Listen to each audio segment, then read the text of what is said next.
বন্ধুরা, আশা করি তোমরা সবাই ভালো আছো। তোমার চ্যানেলে তোমাদের সবাইকে স্বাগতম। তো 2023-24 এবিটিএ টেস্ট পেপারের ভূগোলের আমরা বলে রাখি ইতিমধ্যে আমাদের বাংলার 172 পৃষ্ঠা পর্যন্ত কমপ্লিট হয়ে গেছে। খুব তাড়াতাড়ি সম্পূর্ণ তোমাদের সামনে তুলে ধরবো। এনভায়রনমেন্টাল স্টাডিটা দিয়ে দিয়েছি। ফিলোসফির সম্পূর্ণ পেজ কমপ্লিট করেছি। হিস্ট্রির প্রায় সম্পূর্ণ পেজ কমপ্লিট করা হয়ে গেছে আমাদের। আচ্ছা, এডুকেশনের সম্পূর্ণ পেজ আমাদের কমপ্লিট করা হয়ে গেছে। জিওগ্রাফির আজ আমরা করব এসি 233, যেহেতু আমরা জিওগ্রাফিতে এমসিকিউ এসিকিউ প্রত্যেকটা বিষয় নিয়ে আলোচনা করছি। এবং ইতিমধ্যে সংস্কৃত সব কমপ্লিট করা হয়ে গেছে। হেলথ এডুকেশনের কিছু করা রয়েছে, হয়তো খুব তাড়াতাড়ি তোমাদের সামনে তুলে ধরবো। তো এই সমস্ত ভিডিওগুলো তোমরা যদি দেখতে চাও তাহলে অবশ্যই চ্যানেল প্লেলিস্টে গিয়ে তোমরা দেখতে পারো, বা এই ভিডিও ডিসক্রিপশন বক্সে যে লিঙ্ক দেওয়া আছে সেখানেও কিন্তু তোমরা দেখতে পারো। তো এখন আমরা করব এসি 232। আমরা শুধুমাত্র যে উত্তর করব তা নয়, তার সঙ্গে কিছু কিছু বিষয় স্বাভাবিকভাবে আলোচনার মধ্যেও আমাদের আসবে, যে কারণে প্রত্যেকটা পেজ এর যে আলোচনাগুলো হয়েছে, অনেক ভিডিও নোটিফিকেশনও তোমরা পাওনি, কিন্তু সেগুলো কিন্তু অবশ্যই দেখে নিও, কারণ প্রত্যেকটা প্রশ্নই খুব গুরুত্বপূর্ণ। তবে সর্বোপরি যেটা তোমাদের বলতে হয় যে এবছর এবিটি টেস্ট পেপারের যেগুলো এসএকিউ টাইপের প্রশ্ন এসছে, প্রশ্নগুলো আমার খুব একটা ভালো লাগেনি। কেন ভালো লাগেনি সেটাও আমি তোমাদের বলবো। তার কারণ হচ্ছে প্রশ্নগুলো না, মানে একদম যে শর্ট 1 মার্কের প্রশ্ন সেরকম প্রশ্নের পরিমাণ খুবই কম। কারণ বেশিরভাগ যে প্রশ্নগুলো না একটু বড় বড় টাইপের, কিছু একটু ওই ব্যাপারটা একটু লক্ষ্য রাখলে বাদবাকি এমসিকিউগুলো বা ব্রড কোশ্চেন ওভারঅল ঠিকই আছে। তো চলো আমরা উত্তর শুরু করি। যাই হোক, ভৌমজলের প্রধান উৎসটা কি? উত্তর হচ্ছে মিটিওরিক জল। কোনো দ্বীপ যদি সামুদ্রিক সঞ্চয়ের ফলে মূল টম্বেলের সঙ্গে যুক্ত হয় তখন সংযোগকারী ভূমিরূপকে কি বলা হয়? টম্বেলও বলা হয়। আচ্ছা, মূল ভূখণ্ডের সঙ্গে যুক্ত হলে দ্বীপ আমাদের যদি বোঝাতে হয় তাহলে দাঁড়াও 1 সেকেন্ড, খাতা কলমটা একটু রেডি করে নিই। আচ্ছা, চলো। তো এক্ষেত্রে কি হয়, কোনো দ্বীপ মূল ভূখণ্ডের সঙ্গে কীভাবে যোগ হয়? এখানে ধরো সমুদ্র রয়েছে, এখানে একটা হঠাৎ করে দ্বীপ তৈরি হলো, তো এরকমভাবে একটা তৈরি হলো, তখন যদি সঞ্চয় কার্যের ফলে তৈরি হয় তখন তাকে বলা হয় টম্বেলো, মনে রাখবে, ঠিক আছে? আচ্ছা, তারপরে চলে আসো গতিশীল ভারসাম্য তত্ত্বের প্রবক্তাকে। এক, নদীর পুনর্জীবন লাভের সময় নিকবিন্দুতে কী সৃষ্টি হয়? তো আমি তোমাদের একাধিকবার বলেছি যে নদী এরকম সোজাসুজি যাচ্ছে, হঠাৎ করে পুনর্জীবন লাভের ফলে কী হলো? একটা অংশ আরেকটা অংশ থেকে উত্থান বা পতন হলো। তো উত্থান বা পতন হলে স্বাভাবিক নিয়মে কী তৈরি হলো? উত্থান বা পতন হলেই স্বাভাবিকভাবে এই যে কী তৈরি হয়? একটা জলপ্রপাত তৈরি হয়, ঠিক আছে? আচ্ছা, যাই হোক, প্রত্যেকটা পয়েন্ট যদি বুঝে নেওয়া যায় সেটা তো খুবই ভালো হয়, কিন্তু সে তো সম্ভব নয় এভাবে। আচ্ছা, বৃক্ষরূপী জলনির্গম প্রণালীতে নদী উপত্যকাগুলি মূল নদীর সঙ্গে কে মিলিত হয়? সূক্ষ্মকোণে। কীভাবে? ধরো অনেকে বলতে পারে, স্যার আপনি যে সূক্ষ্মকোণ স্থলকোণ বলেন কীভাবে? ধরো এইটা ধরো প্রধান নদী, নদীগুলো কেমনভাবে আসে? গাছের নদীগুলো এইভাবে এইভাবে এইভাবে এইভাবে এসে মেশে, তাই তো? এই যে যে কোণগুলো তৈরি হয়, দেখো তো এই কোণগুলো এইটা হচ্ছে 90, তাহলে এই কোণটা কত হয়? সূক্ষ্মকোণ হয় না? প্রত্যেকটা কোণই হচ্ছে সূক্ষ্মকোণ। আর স্থূলকোণ মানে কি? যদি এদিকে বয়ে যাচ্ছে নদী, এদিক থেকে যাচ্ছে, তখন হচ্ছে স্থূলকোণ, বোঝা গেল? কিন্তু এরকম নদী খুব একটা কম। তো এটা উত্তরটা কি? সূক্ষ্মকোণ। আচ্ছা, পরবর্তী প্রশ্ন, আবহবিকারের ফলে আলগা শিলাচূর্ণকে কি বলে? রেগোলিথ। একদম মৃত্তিকার উপরে স্তর। মাটিতে হিউমাস বেশি থাকলে মাটির রং কী হবে? স্বাভাবিকভাবে কালো হবে।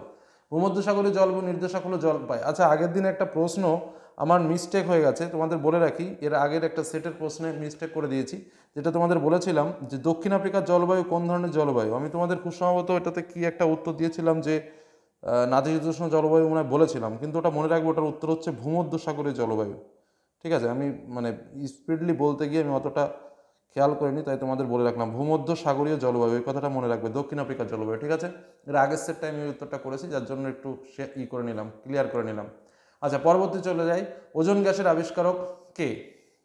এ তো একদম পাতি কোশ্চেন, এসকন বি। আচ্ছা, পরবর্তী কোশ্চেনে চলে যাই, যে শ্রেণী উদ্ভিদে বৃষ্টিপাতযুক্ত স্যাঁতসেঁতে মাটিতে জন্মায় সেটা হচ্ছে হাইড্রোফাইট, মনে রাখবে, হাইড্রোফাইট কিন্তু, ঠিক আছে? আচ্ছা, উদ্ভিদযুক্ত স্যাঁতসেঁতে মাটিতে জন্মায়, বৃষ্টিপাতযুক্ত। আচ্ছা, জীববৈচিত্র্য সবচেয়ে বেশি প্রাণীর সংখ্যা থাকে কি? কীটপতঙ্গ। এখানে যা রয়েছে সব থেকে বেশি কীটপতঙ্গ। স্তন্যপায়ী। আচ্ছা, তারপর হচ্ছে প্রদত্ত যে ঘটনা প্রাকৃতিক বিপর্যয়, মিথেন গ্যাস দুর্ঘটনা, যেটা কিন্তু প্রাকৃতিক বিপর্যয় বলে গণ্য নয়, কারণ কি এটা হচ্ছে মনুষ্য সৃষ্ট দুর্যোগ। আচ্ছা, যে পেশায় নিযুক্ত ব্যক্তিদের হোয়াইট কালার ওয়ার্কার বলা হয়? হোয়াইট কালার ওয়ার্কার হচ্ছে গবেষণা। এই যে লাস্টে রয়েছে উত্তর গবেষণা, ঠিক আছে? পরেরটা, 12 মাস পাওয়া যায় এমন ফলের চাষকে কি বলে? উত্তর হচ্ছে পুয়াম কালচার বলে। কেন? কারণ দেখো, পুয়াম কালচার হচ্ছে ফলের চাষ, তো ফল তো 12 মাসই চাষ হবে, কোনো না কোনো ফল তো 12 মাসেরই চাষ হবে। জাস্ট একটু মানে টেরাবেকা করে প্রশ্নটা দেওয়া। কস্টিক সোডা ও সোডা আঁশ কাগজ শিল্পের জন্য। ভারতের বৃহত্তম লৌহ ইস্পাত কারখানা ভিলাইতে। টাইফুন নামে ক্রান্তীয় ঘূর্ণিঝড় পশ্চিমবঙ্গ বাংলাদেশে কি নামে পরিচিত? কালবৈশাখী, ঠিক আছে? তো এই প্রশ্নটার ভেতরে একটু গড়মিল আছে, কারণ টাইফুন নামের ক্রান্তীয় ঘূর্ণিঝড়, সেই টাইফুনটা পশ্চিমবঙ্গে কখনো প্রবাহিত হয় না, সেটা ওখানকার একটা আলাদা নাম, কালবৈশাখী আমাদের আলাদা একটা নাম। কিন্তু এখানে যা অপশান রয়েছে পশ্চিমবঙ্গ বাংলাদেশে যা হয়, ঠিক আছে, একটা হচ্ছে কালবৈশাখী হয় আর একটা হচ্ছে আশ্বিনের ঝড় হয়। কিন্তু কালবৈশাখীটা কেন হলো, ওই টাইফুন যখন হয় সেই সময়ের সঙ্গে মিল রেখে এটা কালবৈশাখী করা হয়েছে, কারণ আশ্বিন মাসে তো আর টাইফুন হয় না, যে কারণে কালবৈশাখী বললাম। কিন্তু টাইফুন নামে ক্রান্তীয় ঘূর্ণিঝড় ওই ঝড় কখনো আমাদের না, প্রত্যেকটা ঝড়ের একটা আলাদা আলাদা নাম আছে, প্রত্যেকটা ঝড়ের একটা আলাদা আলাদা জায়গা আছে, যে কারণে এই প্রশ্নটার মধ্যে একটু ভুল আছে। পরেরটা চলে যায়, ভারতের 10 লক্ষ বেশি জনসংখ্যা মহানগর, প্রায় যোগাযোগ বিচ্ছিন্ন ক্ষুদ্র বসতি হ্যামলেট, ভারতের বৃহত্তম ইলেকট্রনিক শিল্পকেন্দ্র কি বেঙ্গালুরু। আচ্ছা, দক্ষিণ পূর্ব এশিয়ায় জনবহুল দেশগুলিতে যে পদ্ধতিতে অধিক চাষ হয় সেটা হচ্ছে নিবিড় পদ্ধতি। আচ্ছা, কারণ এই জায়গাটা হচ্ছে কিন্তু সব বেশিরভাগ নিজের সত্তাভিত্তিক কৃষি চাষ করে, ব্যাপক পদ্ধতিতে করে না, কিছু কিছু অঞ্চলে করে। বেশ, এবার আমরা আসবো এসএকিউ কোশ্চেন। যাই হোক, এসএকিউ কোশ্চেন আমি তোমাদের এর আগেও শেয়ার করেছিলাম, আগের প্রত্যেকটার কিন্তু আমরা এসএকিউ কোশ্চেন শেয়ার করেছি, আজও করব।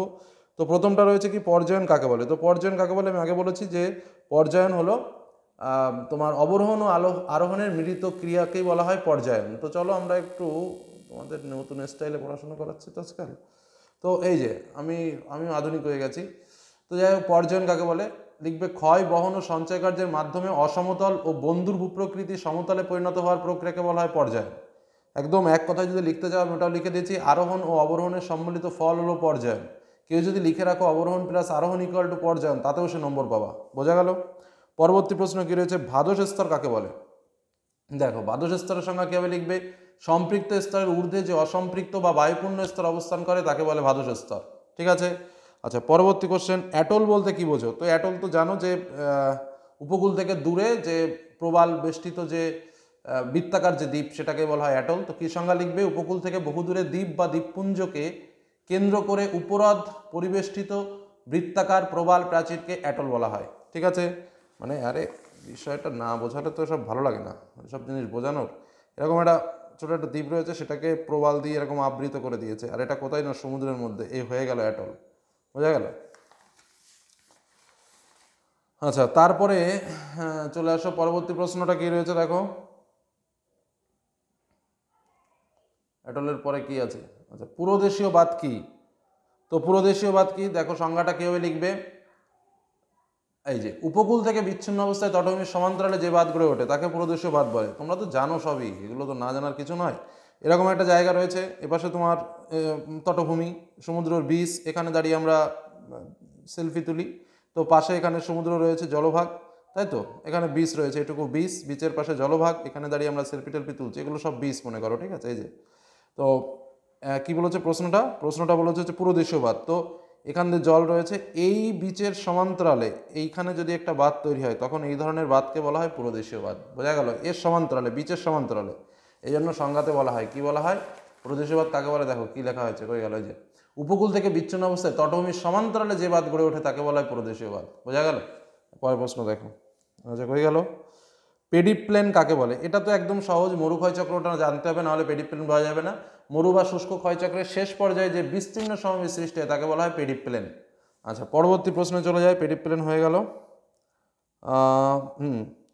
পূর্ববর্তী নদী, এই প্রশ্নটা আমি আগের ভিডিওতে বুঝিয়ে দিয়েছিলাম যে একটা নদী সে তৈরি হয়েছে, তারপরে অনেক ঝড়ঝঞ্ঝা, অনেক ভূমিক্ষয়, অনেক কিছু ঘটে গেছে, কিন্তু সে তার নিজস্ব ধারা বজায় রেখে চলেছে, সেই ধরনের নদীকে বলা হয় পূর্ববর্তী নদী। তো কি বলবে, ভূতাত্ত্বিক পরিবর্তন হলেও কোনো নদী যদি নিম্নক্ষয়ের সাহায্যে সেই অঞ্চলের ভূ উন্নয়নের সাথে সামঞ্জস্য রেখে প্রবাহিত হয় তবে সেই নদীকে পূর্ববর্তী নদী বলে।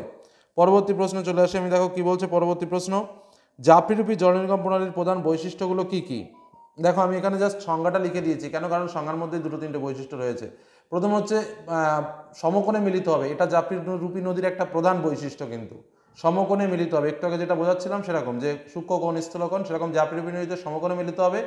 আর একটা হচ্ছে একটা খড়খড়ি বা ঝিল্লিযুক্ত জালিকা গঠন করে, আরও অনেক কিছু আছে, আমি একদম সংজ্ঞার মধ্যে দুটো পয়েন্ট বলতে বলেছে বলে দিলাম। আচ্ছা, পেড আলফার কি, দেখো পেড আলফার এসব বোঝাতে গেলে অনেক সময় লাগবে, সুন্দরভাবে বোঝাতে গেলে। পেড আলফার, দেখো বানানটা লিখলাম ইংরেজিতে, পেড, পেড মানে কি মৃত্তিকার স্তর, অ্যাল মানে কি অ্যালুমিনিয়াম, ফার মানে কি ফেরিক। তাহলে পেড আলফার কাকে বলে, যে মৃত্তিকার স্তরের মধ্যে অ্যালুমিনিয়াম এবং ফেরিক রয়েছে, ফেরিক মানে কি লোহা, অর্থাৎ যে মৃত্তিকা অ্যালুমিনিয়াম এবং লৌহ সমৃদ্ধ তাকে বলা হয় পেডালফার গোষ্ঠীর মৃত্তিকা। এবার ধর এই যে মৃত্তিকা, এই মৃত্তিকাটা কি আমলিক মৃত্তিকা, ঠিক আছে। আমলিক মানে কি, এর পিএইচ এর মান, আমলিক মানে কি পিএইচ এর মান তোমার 7-এর কম, বোঝা গেল, এরকম ভাবে লিখতে হয়।